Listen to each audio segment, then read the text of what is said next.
Super સહેલિયાથી હું દીપા. આજની આ રેસીપી બહુ જ સરસ છે. દાદીમા અને નાનીમાના ટાઈમની વિસરાતી જતી વાનગી, અને ખાસ કરીને શિયાળામાં આ બનાવવાનું ચૂકશો નહીં. જે બનાવવા માટે 1 કપ ભરીને કણકી લીધી છે અને પોણો કપ ભરીને મગની દાળ લીધી છે. આ મગની દાળ છોડા વગરની છે. બેવને સાથે એક બાઉલમાં લઈ અને 3 વાર સરખી રીતે પાણીથી ધોઈ અને પછી આ રીતે એને પાણીમાં જ પલાળીને રાખી દીધી છે. ડબલ પાણી લીધું હતું મેં, લગભગ 3 કપ જેટલું પાણી. 15થી 20 મિનિટ માટે પલાળી પછી એક પ્રેશર કુકરમાં એને ડબલ પાણી લઈને બોઇલ કરી લઈશું, બાફી લઈશું. અહીંયા મેં 3.5 કપ ભરીને પાણી ઉપરથી એડ કર્યું અને હવે એને આપણે થોડું મીઠું નાખીને બોઇલ કરી લેવાના છે 3 વિસલ થાય ત્યાં સુધી. ફ્રેન્ડ્સ, રેસીપી બહુ જ ઇઝી છે, બનાવવામાં સાવ સરળ, ખાવામાં એકદમ ટેસ્ટી. દાદીમા અને નાનીમાના ટાઈમની આ રેસીપીનું નામ છે તબડો.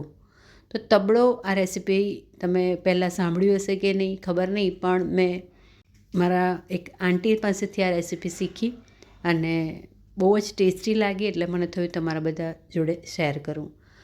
હવે બીજું, કુકર આપણું 3 વિસલ થાય ત્યાં સુધી આદું, મરચાં અને લસણની પેસ્ટ કરી લઈશું. કોથમીરને બારીક સુધારી લઈશું અને 1 કપ જેટલી સાધારણ ખાટી છાશ તૈયાર કરી લઈશું. છાશ થોડી જાડી છે. પછી ફ્રેન્ડ્સ, તમે જોઈ શકો છો અહીંયા હું આદુનો ટુકડો, 1 લીલું મરચું અને લસણની કળી સાથે જ ખલદસ્તામાં વાટીને ક્રશ કરી રહી છું. અહીંયા 3 વિસલ થઈ ગઈ છે. કુકર બંધ કરી દઈશું. હવે એક કઢાઈ લઈ લઈશું. એમાં 1 થી 1.5 ચમચી જેટલું શીંગ તેલ લઈશું. સાથે અહીંયા આપણે રાઈ દાણા નાખીશું 1 ચમચી જેટલા. 1/2 ચમચી જેટલું જીરું એડ કરી લઈશું. રાઈ અને જીરું ફૂટે એટલે એમાં હિંગ એડ કરવાની છે. હિંગ 2 ચૂટકી ભર જેટલી એડ કરી લઈશું. તો ફ્રેન્ડ્સ, આ રેસીપી ગુજરાતી ખાટી ઘેંસ અને ઢીલી ખીચડી બેઉને ટક્કર મારે એવી ટેસ્ટી બનતી હોય છે. ખાસ કરીને વિન્ટરમાં બનાવજો.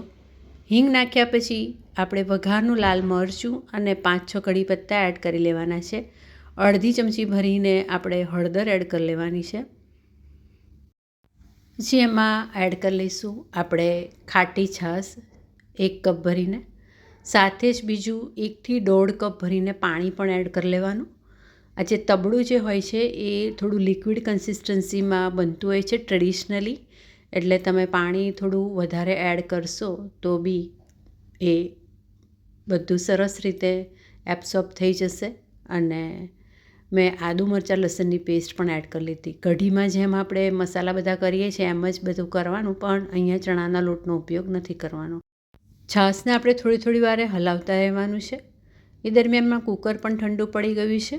હવે આપણે જે ગરમ થયેલી છાશ જે છે એને આપણે એડ કરી લઈશું. દાળ અને ચોખા જે બાફીને રાખ્યા છે એની ઉપર ને બધું હલાવીને મિક્સ કરી લઈશું. ઈચ્છા પ્રમાણે તમે હજી પણ એમાં 1 થી 1.5 કપ જેટલું પાણી એડ કરી શકો છો. ફ્રેન્ડ્સ, આ એકદમ લિક્વિડી કન્સિસ્ટન્સીમાં બનતું હોય છે અને મેં રાખ્યું છે એના કરતાં પણ વધારે લિક્વિડ જો રાખવું હોય તો રાખી શકો છો. એકદમ ગાઢી રાબ કેવી હોય, થોડી થીક, એવું પણ આપણે રાખી શકીએ છીએ. તમારા ઘરમાં જે રીતે બધાને અનુકૂળ પડે એ રીતે રાખી શકો છો.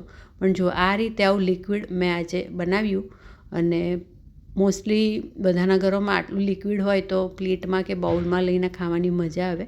થોડુંક આનાથી વધારે પણ લિક્વિડ આપણે રાખી શકીએ છીએ. જુઓ, આ રીતે ટેસ્ટમાં હવે બધું જ પરફેક્ટ છે. ઈચ્છા પ્રમાણે તમે હજી થોડુંક મીઠું જરૂર લાગે તો એડ કરી શકો છો ટેસ્ટ કરીને. ઉપરથી થોડા બારીક સુધારેલા કોથમીર અને શિયાળામાં ખાસ ઉપરથી મેથિયા મસાલાનો જે પાવડર હોય છે, એટલે કે આચાર મસાલા, એ થોડું સ્પ્રિંકલ કરજો. બહુ જ ટેસ્ટી, બસ પીરસવા માટે રેડી છે. તમે એને ઘીની સાથે પીરસી શકો છો. એકલું જ ખાવાની મજા આવે અને ખાટી ઘેંસ અને ઢીલી ખીચડીને ભૂલી જવાય એવી આ રેસીપી પચવામાં તો સાવ હલકી, પણ ટેસ્ટમાં પણ એકદમ બેસ્ટ લાગે છે. તો ફ્રેન્ડ્સ, વિન્ટરમાં વિસરાતી જતી દાદીમા અને નાનીમાની ટાઈમની આ રેસીપી તબડું જરૂરથી ટ્રાય કરજો. જોતા રહેજો સુપર સહેલિયા. કમેન્ટ કરજો અને ચેનલને હજુ સુધી સબસ્ક્રાઈબ ન કરી હોય તો ચોક્કસથી સબસ્ક્રાઈબ કરજો. Thank you for watching.